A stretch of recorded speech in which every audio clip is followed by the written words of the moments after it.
I don't fear snakes. That's a really good thing because there's a lot of rumours. It's actually probably one of the biggest news stories this week from WWE that Bray Wyatt, the Fiend, and Randy Orton are to have one more match at the WWE's Royal Rumble. It was reported on Wrestling Observer newsletter that WWE is planning for Randy Orton versus The Fiend, Bray Wyatt at Royal Rumble 2021 in a Firefly Funhouse match. It would be the second ever Firefly Funhouse match after the one with John Cena at WrestleMania 36. Which I think is really good news. This was unlike anything we'd seen in wrestling before. It wasn't actually a technical wrestling match. It was more the mental aspect of a wrestling match. We saw Bray Wyatt and John Cena literally go to John Cena's hell. Now, in the first ever Firefly Funhouse match, we witnessed the emergence for the first time of cult leader Bray since the Funhouse began. We saw Muscle Man Bray put John Cena through a massive workout. John Cena beat up Huskus the Pig Boy. Boo! And of course, John Cena joined the NWO. Cena technically turned heel in the Firefly Funhouse match when he swung the chair on Bray Wyatt. He had that choice years before and he made a different decision. And then we eventually saw the re-emergence of The Fiend to win the match, and we haven't seen John Cena yet. Now, what interests me most about a second Firefly Funhouse match is everything is different in the setup and the build for the match between Cena and Bray and Orton and Bray. First of all, John Cena never actually went to the Firefly Funhouse. He was seemingly teleported there. He didn't find his own way. At WrestleMania, Cena actually done his whole entrance and came down to the entrance ramp, seemingly making his way down to the wrestling ring, which obviously we didn't actually see happen. Randy Orton has already been to the Firefly Funhouse. Without teleportation, he chose and went his own path there. He walked through the door and emerged into the Funhouse. Now, simple change is that Cena was already on the back foot. Orton might not be. He already knows how and why the Firefly Funhouse is there to get there. Now, a simple clue that I think everyone missed at the time to what happened at the Firefly Funhouse match was actually hidden after John Cena made his initial entrance. He said, "Welcome to WrestleMania," and this is what happened. Russell!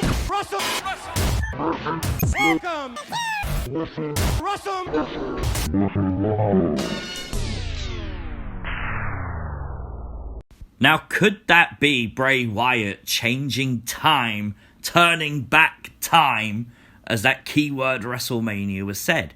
That's exactly what it seemingly looked like. We saw Mean Gene, we saw Vince welcoming people to WrestleMania.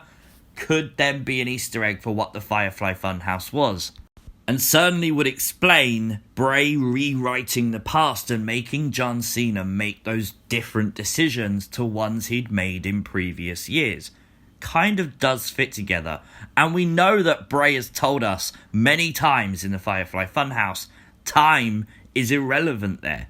We kind of know after The Fiend lost to Goldberg in Saudi Arabia and lost the Universal Championship, he vanished until SmackDown when he re-emerged behind John Cena. Now, the idea here is he just literally just jumped. Time was irrelevant. And with a few changes in John Cena's past, we saw the result. It changed everything John Cena was, stood for, and everything. So that is, for me, the reason why a second Firefly Funhouse match, especially with Randy Orton, could be super duper cool. Because genuinely, there's so much that WWE and Bray Wyatt can do. This match could be incredible. First, the obvious, the Firefly Funhouse puppets. After what Randy Orton did to them this week on Monday Night Raw, you got to believe They're gonna want revenge. They're gonna want to get one up on Orton and play games with him and hurt him and take that control back. That would maybe be a factor in the Funhouse match itself. The next big difference factor is Alexa Bliss. She was not around for the first Firefly Funhouse match. What could she do in the second one?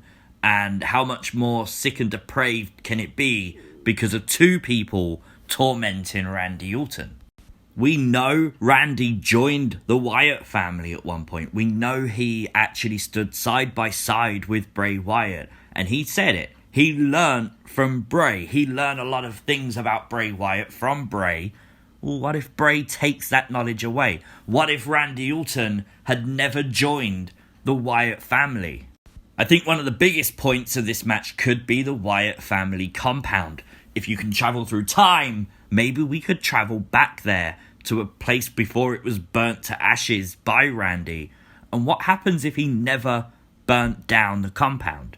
Does it change Sister Abigail going away? Does it change Sister Abigail merging with Bray Wyatt when she did? Does it change all those factors that led to Bray Wyatt currently being where he is today? That's a really interesting question, because then we take it from changing Randy Orton to maybe changing Bray himself. Because we know the story of the Funhouse is Bray Wyatt righting the wrongs of his past. Well, this was a wrong because he now doesn't believe in Sister Abigail. The Fiend is Samael, and Samael and Abigail never got along. We believe. So, obviously, if that changes, what changes does that mean for Bray Wyatt today? Raw's Legends Night takes place tomorrow at the time of this video being uploaded to YouTube. Could it be possible that Bray Wyatt's father, IRS, who is scheduled to appear on the show, could become a victim of the legend killer, Randy Orton? That would be kind of fun and give Bray another incentive to go after Randy still. We all know Randy likes to kill legends. It's what he does. But this one would be personal. This one would be a direct, clear message. Now, WWE has never on programming acknowledged Bray as IRS's son, but they could. It would be a great segue if Orton attacks IRS to include Cowboy Bob Orton in the actual Firefly Funhouse match. Of course, Randy Orton's dad. Obviously, it makes sense that Bray would want an eye for an eye, a bit of revenge for Orton attacking IRS. Maybe Bob Orton somehow gets involved in the match. We know Bob Orton was instrumental in a huge way for the start of Randy Orton's career, with obviously being his manager and stuff. It would make a lot of sense to maybe even revisit that. And the fundamental idea that Randy is a third generation superstar, grandson to Bob Orton, son to Cowboy Bob Orton Jr. It makes a lot of sense that you kind of maybe say that Orton got a lot of stuff handed to him because of his family heritage. That could be a case, and therefore Bray might undo that. What if things weren't handed to Randy Orton? Just imagine if Randy was never the leader of Legacy, for example. It would change the entire career dynamics of Randy Orton. Now, I don't mean it would erase it from history, but it would in the mind of Bray Wyatt story fans. It makes sense. Maybe even Evolution. Evolution was that big stepping point for Randy Orton where he stepped up and became a world champion through it. Now, is it not possible that, what happens to Orton if he was never in the group? What if it was Mark Jindrak, like we all thought it was going to be back when it happened? There's a lot of different variables to a second Firefly Funhouse match. We don't even know yet if the Fiend you see on screen is the Fiend we'll get in the Firefly Funhouse match. It could be just Funhouse Bray with the Fiend emerging at the end, like John Cena's match. It could be all the different faces of Bray Wyatt. But it could also be Alexa Bliss. Alexa Bliss has been rumoured to become a female Fiend character, and if you're going to book a match with Fiend versus Orton, who's to say it has to be the Fiend Bray Wyatt? It's an out there possibility, but it's definitely possible. It will be interesting to see how this builds. Obviously, Raw is gonna be exciting as hell, especially after that insane cliffhanger we got this week. So make sure you are tuning in to watch it, because who knows what's gonna happen. I'm interested, I'm sure you are too. Let me know your thoughts in the main comments section of the video. I do wish you all, by the way, a happy new year. First theory video of 2021. Yowie wowie!